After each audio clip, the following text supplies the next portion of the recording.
Imagine facing a master swordsman, one of the greatest who ever lived. You have a farming tool attached to a chain. He has legendary skill with the blade. Who wins? In 1607, this exact scenario played out when a Kusarigama master challenged Miyamoto Musashi to a duel. The Kusarigama, a weapon so deadly it could disarm a samurai from 12 feet away, yet so impractical it nearly disappeared from history. This is the story of Japan's most controversial weapon. Loved by legends, feared by swordsmen, and ultimately abandoned by warriors. A weapon that killed dozens of rivals but couldn't survive peacetime. Before we dive into the fascinating and deadly world of the Kusarigama, make sure to hit that like button and subscribe to the channel so you don't miss out on our newest videos covering history's most incredible weapons. Now, let's dive in. Our first story takes us to the early Edo period, around 1607. Miyamoto Musashi, a name that would become legendary as Japan's greatest swordsman, was still young, still building his reputation. He had won numerous duels, but he hadn't yet faced an opponent quite like Shishido Baiken. Baiken was a master of the Kusarigama, and he was confident, perhaps too confident. The Kusarigama gave Baiken a crucial advantage: reach. While Musashi's katana could strike from about 3 feet away, Baiken's weighted chain extended his killing range to 12 feet. He could entangle Musashi's sword, trap his legs, or strike his head with the iron weight, all before Musashi could get close enough to use his blade. The duel was arranged. 2 masters, 2 very different weapons, 1 outcome. According to the accounts, Baiken began the fight exactly as you'd expect from a Kusarigama master. He started swinging the weighted chain in wide, threatening arcs, keeping Musashi at bay. The chain whistled through the air, a constant, hypnotic threat. One wrong move from Musashi, and that iron weight would crack his skull or wrap around his sword arm. But Musashi was patient. He watched. He studied the rhythm of the chain. Then, Baiken made his move.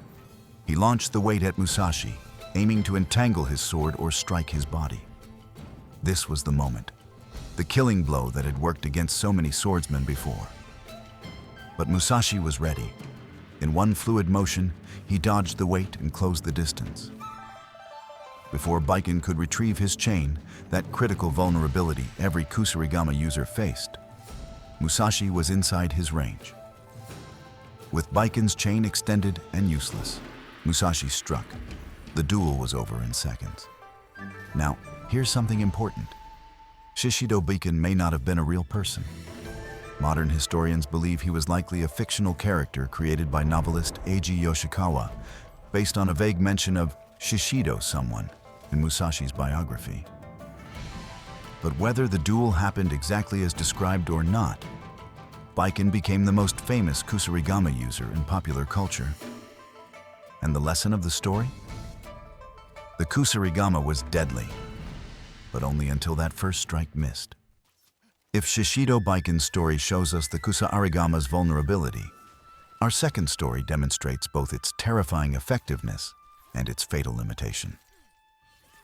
Yamada Shinryukan was the real deal, a confirmed historical figure and an absolute master of the Kusarigama during the Edo period. He wasn't just skilled, he was feared. Yamada had killed many rival swordsmen, not defeated, killed. His reputation grew with each victory, and his Kusarigama became the stuff of nightmares for sword-wielding warriors across Japan. Think about what that means. Swordsmen trained their entire lives to master the katana, the soul of the samurai, and Yamada was cutting them down with what was essentially a farmer's tool and a chain. But Yamada had made enemies, dangerous enemies, and one of them was a swordsman named Araki Matayamon. Matayamon was no ordinary opponent. He was brilliant, not just with the sword, but with strategy. He knew he couldn't beat Yamada in an open duel. The Kusarigama's range advantage was too great. The chain could entangle his sword before he ever got close enough to strike. So Matayamon didn't challenge Yamada to an open duel. Instead, he lured him into a bamboo grove. Think about what a Kusarigama needs to be effective. Space. Open space to swing that 3 to 12-foot chain in wide arcs. Room to maneuver, to keep distance, to control range. A bamboo grove has none of that. When Yamada entered that grove, he walked into a trap more effective than any technique. The bamboo stalks stood close together, too close to swing the chain. Every time he tried to use his weapon's greatest advantage, the chain caught on bamboo, wrapped around stalks, became tangled in branches. His Kusarigama, which had killed so many skilled swordsmen, had become useless. Matayamon closed in. In those tight quarters, with his chain advantage neutralized, Yamada was just a man with a sickle facing a master swordsman. Matayamon cut him down. Yamada Shinryukan's death perfectly illustrated the Kusarigama's greatest weakness. It was a weapon that demanded the perfect environment. Give it open space, and it was deadly. Take away that space, and it became a liability. This is why the Kusarigama never became a primary battlefield weapon, and it's part of why it eventually faded from history. So, where did this unusual weapon come from? The Kusarigama originated during Japan's Muromachi period, between 1336 and 1573. According to researcher Nawa Yumio, it evolved from the jingama, a sickle-like tool used to cut through horses' ropes during fires.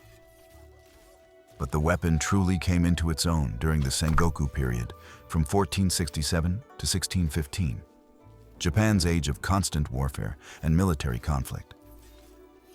According to tradition, a samurai named Nenami Jion, born in 1351, created the Kusarigama after receiving a vision. In this vision, a divine being held a scythe in one hand and a metal weight in the other. Whether this story is true or not, it shows how the weapon was viewed as something almost mystical in its deadliness. By the 17th century, the techniques were compiled and formalized by Harayuki Uemon Ujisada, who helped establish the Isshin Ryu school of Kusarigama Jutsu. Let's talk about what a Kusarigama actually consisted of. The kama, the sickle blade, was typically around 30 centimeters or 12 inches long. The kusari, the chain, varied significantly in length depending on the school. The Isshin Ryu used chains of about 3.6 meters or 12 feet, while Okinawan forms preferred shorter chains around 1.4 meters for better portability and concealment. At the end of the chain was the Fundo, a heavy iron weight, either spherical or cone-shaped. There were different designs. Some had the chain attached to the end of the sickle's handle. Others connected it at the base of the blade for enhanced leverage. The Isshin Ryu version even featured a straight, double-edged blade with a metal handguard, uncommon compared to other traditions. The weapon peaked in popularity from the 12th to 17th centuries, with many schools teaching its use across Japan. Here's something that might surprise you. Despite what movies and anime suggest, the Kusarigama wasn't primarily a ninja weapon. Yes, ninja used it for its stealth and versatility, but it was also used by samurai, ashigaru foot soldiers, and, most commonly, by peasants, merchants, and craftsmen. These were people who weren't permitted to wear swords, but still needed a means of self-defense. The Kusarigama became famous for one simple reason. It was devastatingly effective against swordsmen. Think about it tactically. A swordsman's entire combat system depends on range and timing. But the Kusarigama broke all those rules. The weighted chain could entangle an opponent's weapon or limbs from 12 feet away, well outside katana range. And once the chain trapped the sword or the swordsman's arm, the wielder could move in with the sickle for close quarters slashing or grappling. It was the perfect counter to Japan's most iconic weapon. The weapon's fame grew through legendary users like Yamada Shinryukan and dramatic duels that became the stuff of legend, even if some, like the Musashi duel, might have been fictional.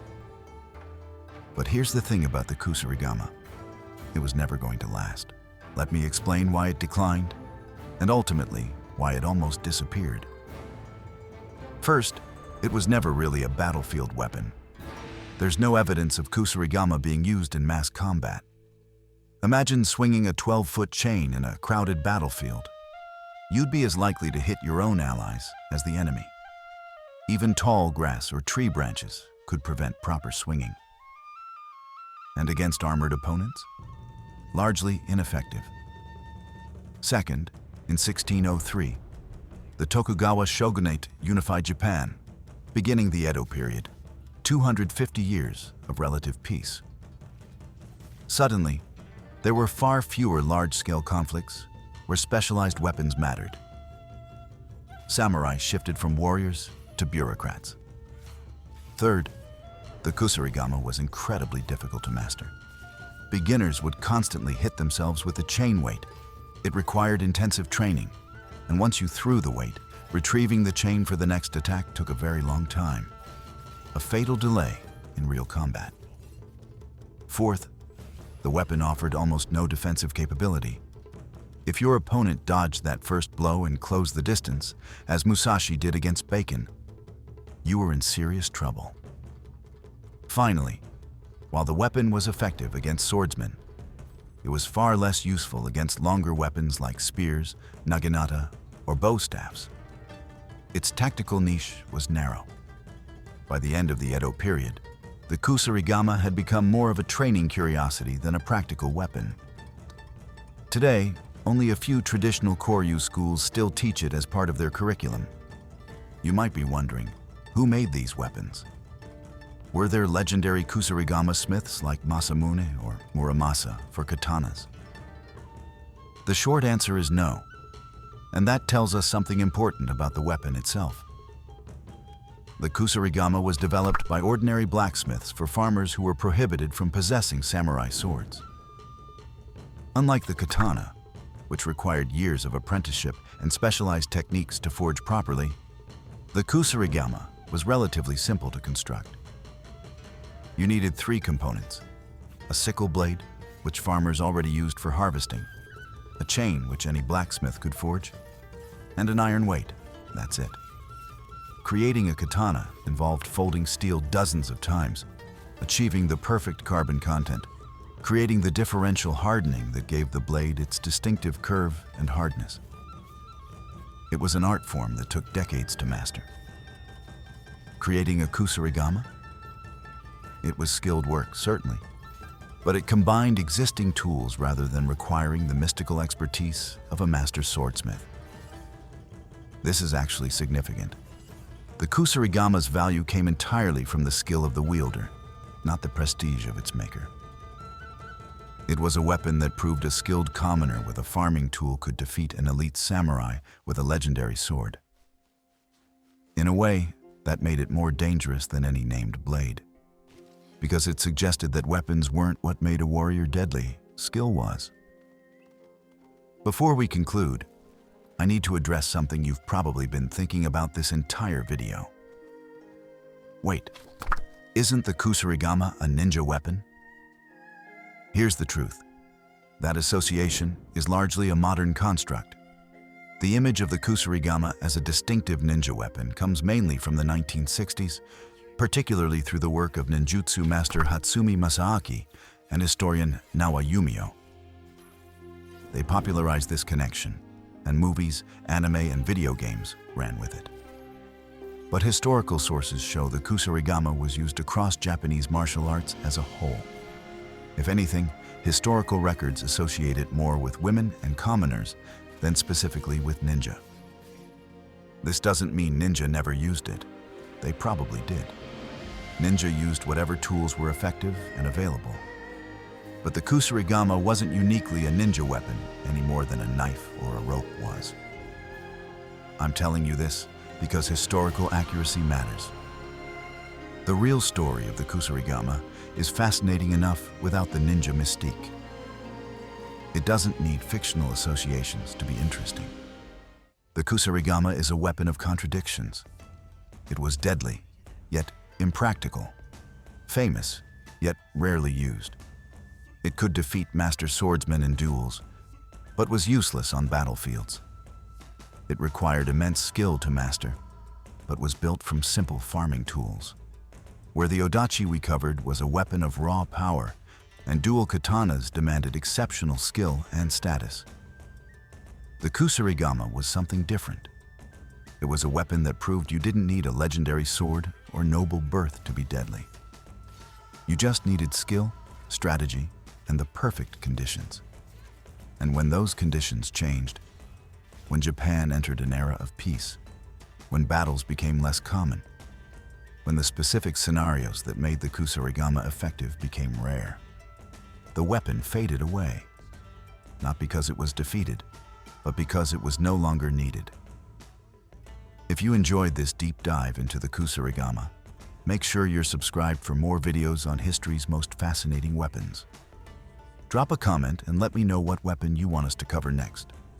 And if you want to see how the Kusarigama compares to other Japanese weapons, check out our videos on the odachi and the samurai bow. Until next time, stay curious about history.